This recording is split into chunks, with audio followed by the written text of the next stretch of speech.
All right, settings. There's actually a lot to cover in this because there's so many different things that you can do to tweak your blog to personalize it to your individual needs. We'll go this one section at a time and we'll basically cover the gist of what's going on as well as a couple of little hidden gems here and there that most people may overlook or might not necessarily know about.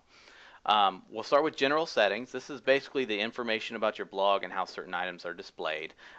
If you ever wanted to edit your subheadline or your tagline, you're going to find that right here in general settings, and that's where you're going to be able to edit it. Your WordPress address URL and your blog address URL, 99% of the time, this is going to be exactly the same, but every now and again you have a special circumstance where it's not. If you're unsure, just leave it the way it is. The email address, this is where all the notifications are going to get sent. This isn't your user email address. This is where your notifications are. So after a while, let's say that you start to get a lot of comments and you start to get a lot of users registering all the time, you may want to switch that to a general catch-all email address that gets processed and funneled away somewhere.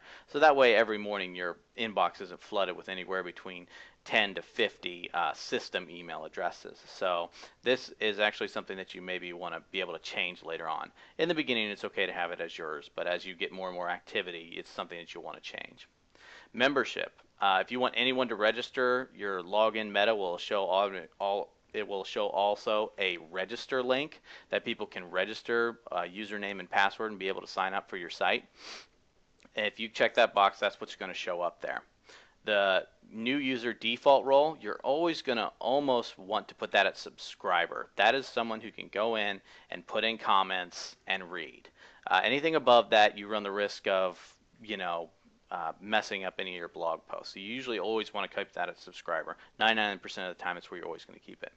Your time zone, that's what's going to be displayed whenever you're adding a post.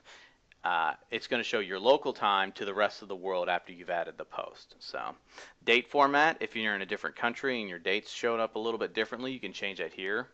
Same thing with time. And also the week starts on. This applies to the calendar in your sidebar. So if you want your week to start on Sunday instead of Monday or whenever, or maybe if you have an internal blog for employees and the pay period starts on Thursday, sometimes you maybe want to adjust your calendar accordingly. So, and that is all for the general settings.